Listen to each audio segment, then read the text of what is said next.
Question number 4 আরো একটা easy question. কি বলা হয়েছে? বলেছে উদ্ভিদের দেহে অক্সিন হরমোন সঞ্চিত হয় আলোকিত অংশের ড্যাশ দিকে। তো এইটার আমরা এই স্ট্রাকচারটা পড়েছিলাম, মনে আছে কারোর?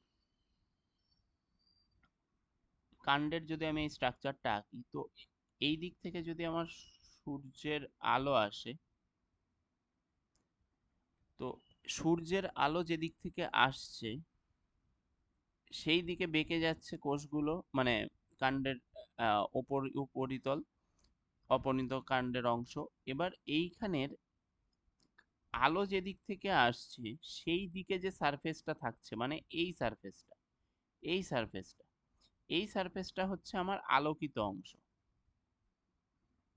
এই সারফেসটা কি অংশ? আলোকিত অংশ। আর এরই উল্টো দিকের এই দিকের যে সারফেসটা, এই দিকের যে সারফেসটা, সেই সারফেসটাকে আমরা অন্ধকার অংশ বা আলোকিত অংশের কোন দিক বলতে পারি?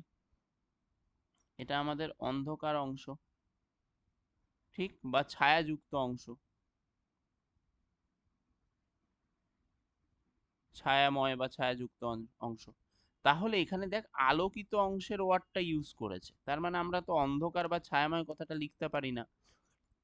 আমরা দেখেছিলাম অক্সিন হরমোন কিন্তু এই দিকটাতেই বেশি সঞ্চিত হয়, এই ছায়াময় অঞ্চলের দিকটায়, তাই না? অন্ধকার অঞ্চলের দিকটায় বেশি সঞ্চিত হয়, যার ফলে কি হয়, এই দিকের যে সেলের গ্রোথ গুলো বা সেলের যে ইলংগেশন বা সেলের যে সাইজ গুলো, সেগুলো কিন্তু এই দিকের সেলের তুলনায় বড় হয়। আলোকিত অংশের সেলের সাইজের তুলনায় ছায়াময় অঞ্চলের সেলের সাইজ কিন্তু বড় হয়, যার ফলেই কিন্তু এই যে এই বক্রতাটা কিন্তু আসে।